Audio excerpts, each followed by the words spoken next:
Welcome to daily English learning. आपका daily English learning channel में स्वागत है।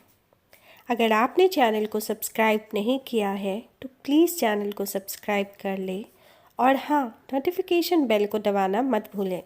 Please hit the notification bell to get the latest news and notification about the videos. Today's lesson, daily use English vocabulary with Hindi meanings.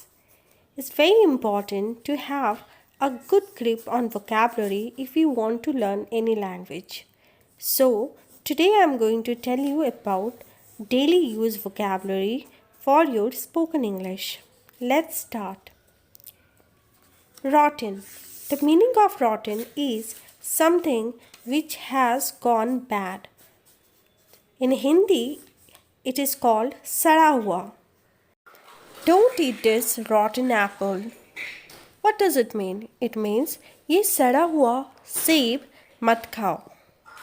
Definitely, निश्चित रूप से. He is going to come definitely. वह निश्चित रूप से आने वाला है. Not yet. अभी तक नहीं. अभी नहीं. Have you finished the work? Not yet. क्या तुमने काम पूरा कर लिया? नहीं. अभी तक नहीं. Ultimate. The meaning of ultimate is अंतिम, आखिरी या सर्वश्रेष्ठ. Something which is very good. Okay, phenomenal, excellent. For example, the movie was ultimate. Movie बहुत अच्छी थी. Well mannered meaning well behaved. The boy is well mannered. मतलब यह लड़का बहुत तमीज़ेदार है. Encourage प्रोत्साहित करना, हिम्मत बढ़ाना. Almost लगभग, करीब करीब. Have you finished the work? Almost. क्या तुमने काम पूरा कर लिया? लगभग या करीब करीब. Innocent someone who is not guilty. Someone who has not done anything wrong or someone who is not the culprit. In Hindi, we can say निर्दोष, बेगुनाह, बेकसूर. The man was innocent. वह आदमी निर्दोष था. Guilty. Guilty is the opposite of innocent. Someone who is the one who is the culprit. For example, he is guilty. वह दोषी है. वह अपराधी है या वह कसूरवार है या तो हम कह सकते हैं वह गुनहगार है. आइडर दोनों में से कोई एक, यह या वह भी. कोई भी चलेगा. दोनों में से कोई भी चलेगा. For example, do you want tea और कॉफ़ी? आइडर of it. दोनों में से कोई भी चलेगा. परहैप्स शायद, संभवतः, कदाचित, हो सकता है. Perhaps he is not coming. शायद वह नहीं आ रहा है. नाइडर दोनों में से कोई भी नहीं. ना यह ना वह. भी नहीं. For example, neither of them are good boys. दोनों में से कोई भी अच्छे लड़के नहीं हैं. Neither of them are good boys. दोनों में से कोई भी अच्छे लड़के नहीं हैं.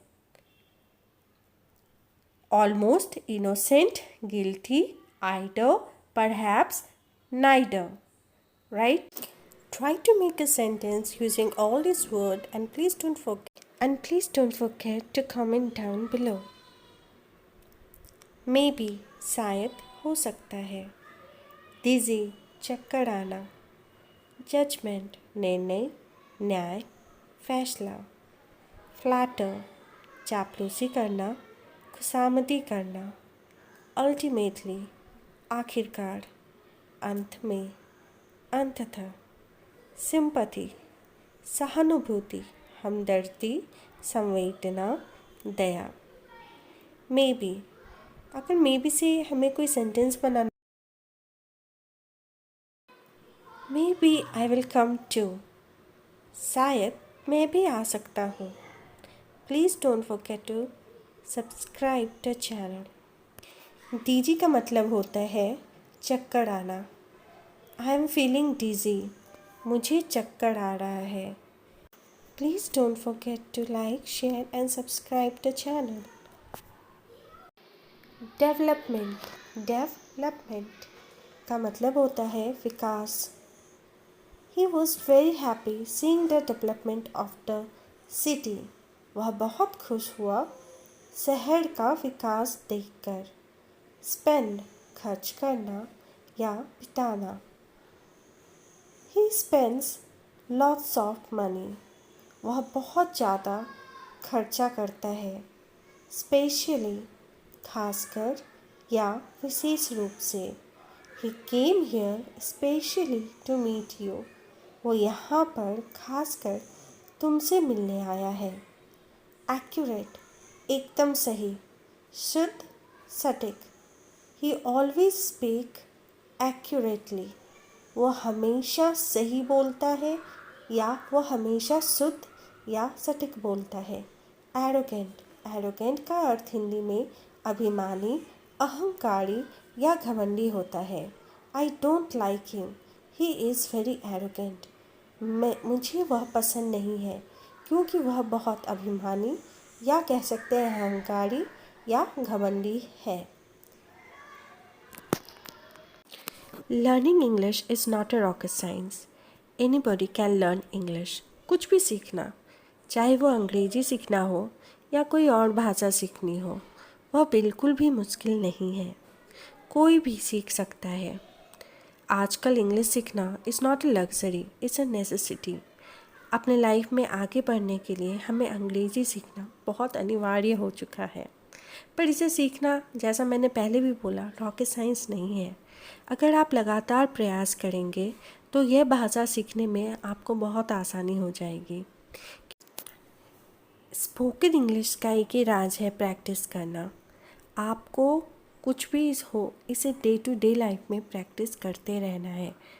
जैसे कि अभी हमने इतनी सारी वोकैबुलरी सीखी है, अब इनका यूज़ आपको डे टू डे लाइफ में करना है, उनसे सेंटेंसेस बनानी है। और प्लीज़ कमेंट करना मत भूलिए। लर्न का मतलब होता है सीखना। I love to learn English language. मुझे अंग्रेज़ी सीखना बहुत पसंद है। अलाउ का मतलब होता है अनुमति देना या आज्ञा देना। प्लीज़ अलाउ मी, प्लीज़ मुझे अनुमति दे या कृपया करके मुझे अनुमति दे या आज्ञा दे। आप जैसे किसी का परमिशन चाहिए होता है, you need the opposite person या the respected person, you need that they should allow you to do something.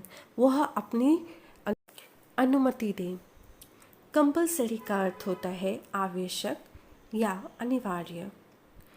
It's very अभी कंपल्सरी तो होता है, मतलब you have to do it, आपको वो करना ही है, अनिवार्य है वो काम करना। Okay, it is compulsory to come to school tomorrow.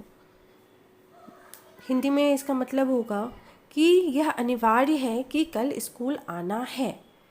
आप कौन सा सेंटेंस बनाइएगा, कमेंट डाउन बिलो। हेजिटेट संकोच करना, हिचकिचाना। He hesitate to visit your house.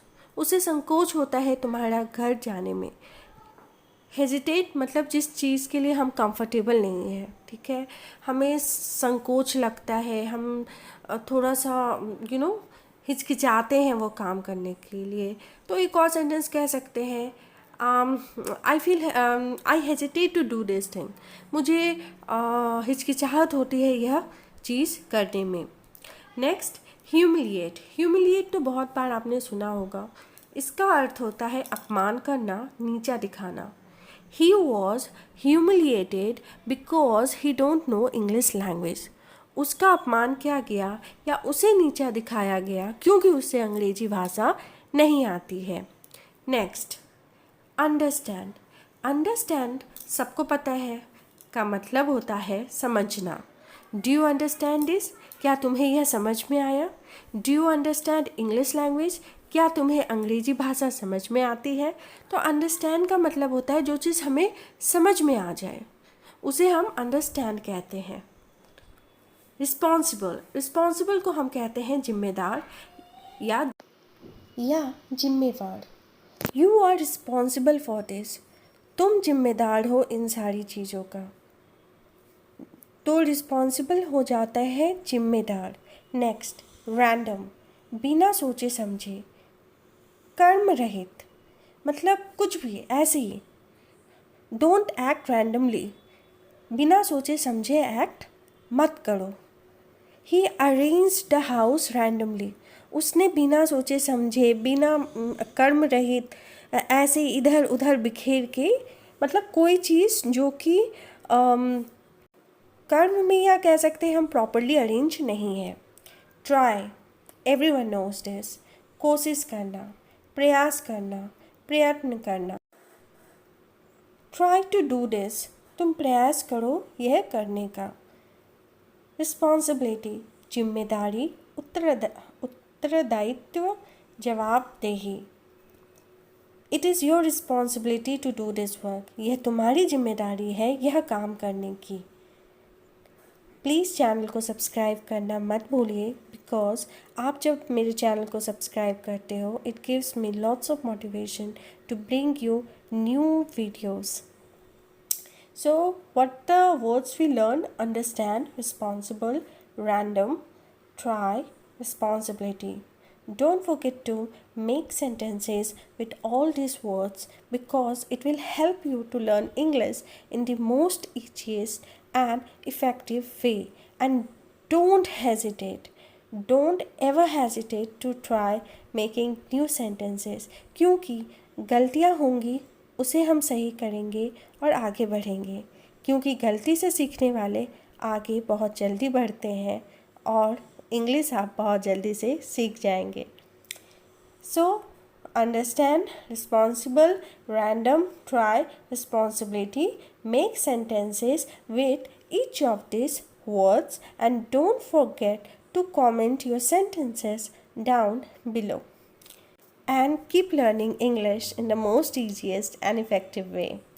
Thanks for watching. Don't forget to like, share and subscribe. And please do comment your valuable feedback down below because your valuable feedback means a lot to us. So please don't forget to comment down below and subscribe the channel.